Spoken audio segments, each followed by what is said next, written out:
तो यहाँ पर मैं लड्डू गोपाल जी के भोग के आइडियाज़ देने वाली हूँ। जैसे हम जब कभी हमें जल्दी हो या कहीं जाना हो या सुबह हम कभी लड्डू गोपाल जी के लिए भोग नहीं बना पाते हैं तो उन्हें इन चीज़ों का हम भोग लगा पाए। जो लड्डू गोपाल जी के भोग हैं वो मैं आप लोग को आज बता रही हूँ। लड्डू गोपाल जी को हम क्या क्या भोग लगा सकते हैं।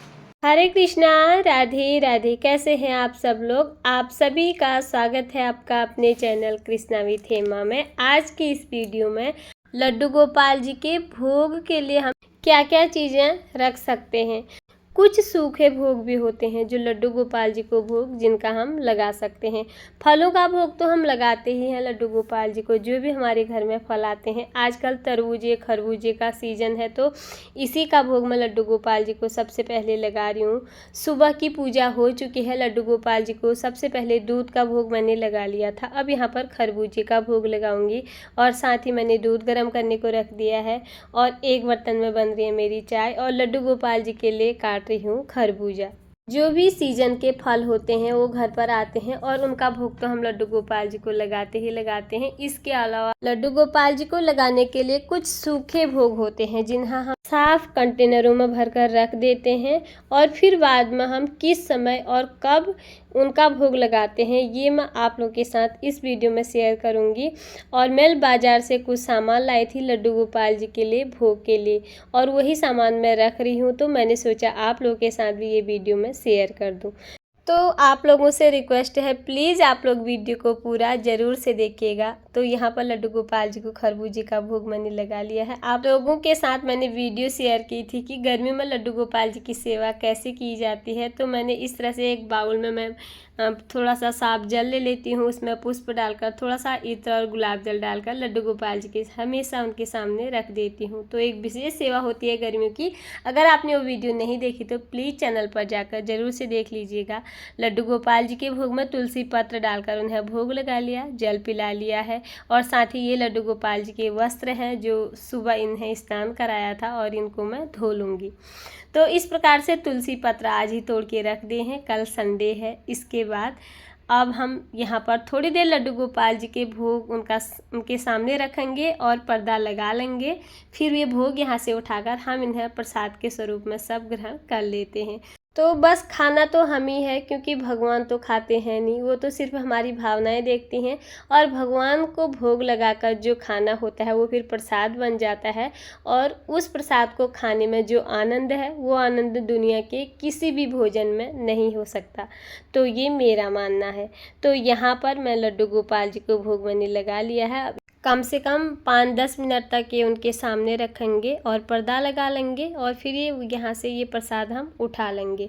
अब इस तरह से मैं गई थी कल मार्केट, वहाँ से लाई हूँ लड्डू गोपाल जी के लिए भोग का सामग्री, जो मैं इस तरह से रखती हूँ। कैसे रखती हूँ और क्यों ये हमें सबको, जिनके घर पे भी लड्डू गोपाल जी हैं उन सबको ये रखना चाहिए, क्योंकि ये सूखा भोग ऐसा भोग है जब कभी हम लड्डू गोपाल जी के लिए भोग नहीं बना सकते उस टाइम हम इस चीज़ का भोग लगा सकते हैं। तो ख़ास तौर पर हम महिलाओं को ये ध्यान रखना चाहिए कि हम जिस टाइम पर लड्डू गोपाल जी के लिए भोजन नहीं बना सकते हैं या पीरियड्स के टाइम हम बोल दें या कभी अचानक हमारी तबीयत ख़राब हो गई है, हम उनके लिए भोग नहीं बना सकते या हमारे घर पे हमारे अलावा कोई भोजन बनाने वाला नहीं है और बहुत ज़रूरी काम से हम बाहर जा रहे हैं और वहाँ जाने के लिए हमें बहुत जल्दी हुई हो, तो इस टाइम पर हम इन सूखे भोग का भोग लड्डू गोपाल जी को लगा सकते हैं। तो चलिए जानते हैं वो भोग क्या है और मैं इनको किस प्रकार से रखती हूँ। सबसे पहले ये है मखाने। इन मखानों को मैंने एक दिन तो धूप में अच्छे से सुखा लिया था और अब एक दिन और थोड़ा सा धूप दिखा लूँगी। एकादशी के दिन मुझे मखाने की ज़रूरत पड़ती है लड्डू गोपाल जी के लिए, उनके लिए खीर बनाने के लिए। इसमें से मैंने थोड़े से मखाने ले लिए हैं और जो भी ड्राई फ्रूट हम घर पे लाते हैं मैं इसी तरह से करती हूँ और आप लोगों को भी बता रही हूँ। जो भी ड्राई फ्रूट घर में आएंगे जैसे बादाम काजू किशमिश और मखाने ये मैंने ले लिए हैं और इनमें से सबसे पहले लड्डू गोपाल जी के लिए अलग से बर्तन में निकाल लिए हैं। अब उन्हें मैं एक बर्तन में भरकर सबसे पहले भगवान जी के लिए रखूँगी, फिर जो बचेंगे वो हम अपने खाने में प्रयोग करते हैं। ये हैं भुने हुए चने, एक होता है इसमें छिलका वाला और एक होता है बिना छिलका वाला। तो ये भी मैं मार्केट से लाई हूँ। और इन चनों को मैं इसी तरह से डब्बे में नहीं भरती, एक बार इन्हें धूप में दिखाऊंगी अच्छे से पूरे दिन की धूप में, फिर मैं इनको डब्बों में भरकर लड्डू गोपाल जी के लिए रखूंगी। जो ये बादाम है, मखाने हैं, इनको मैंने एक दिन की धूप लगा ली थी और इस तरह से साफ कंटेनरों में मैं इनको भर के रख देती हूँ, जिससे मैं लड्डू गोपाल जी को भोग लगा पाऊँ। अब ये ले लिए हैं मैंने बतासे और मिश्री तो हम सबके घर पे आते ही रहते हैं, खासतौर पर जो पूजा पाठ करते हैं, जिन घरों में पूजा पाठ होती है। और पूजा पाठ मेरे हिसाब से हर घरों में होती है। ये है कुछ मीठी चीज़ें जो भगवान जी के लिए भोग के लिए हम प्रयोग कर सकते हैं। इसमें एक रामदाना भी आता है और ये बतासे हो गए, और एक होती है मिश्री, जिसमें एक धागे वाली मिश्री भी भगवान जी को भोग लगाई जाती है। तो बतासों को भी हमने एक कंटेनर में भर के रख लिया है। और यहाँ पर ये है कुछ मीठा और इसमें है भुने हुए चने मिले हुए भोग। जैसे रामदाना होता है गोल, इसमें भी कुछ इसी प्रकार से बने हुए हैं, जिसे हम मंदिरों पर प्रसाद भी बोला जाता है। जिस प्रकार से दीपावली पर खील होते हैं, उसी तरह से ये बनते हैं और ये मीठे होते हैं।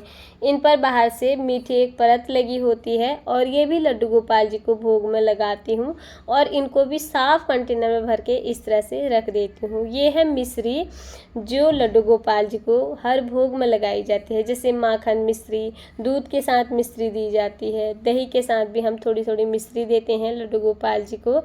चाहे वो मिश्री हो, रामदाना हो, बतासा हो, कुछ भी सामान हो, मैं जब भी मार्केट से लाती हूँ और घर आकर उन्हें बर्तनों में खाली करती हूँ, फिर साफ कंटेनर में भर के उन्हें अच्छे से देखकर फिर मैं साफ कंटेनर में भर के लड्डू गोपाल जी के लिए भोग के लिए रखती हूँ। यहाँ पर ये है सौंफ मैं लड्डू गोपाल जी को भी भोग लगाती हूँ और खुद भी खाती हूँ खाने के बाद।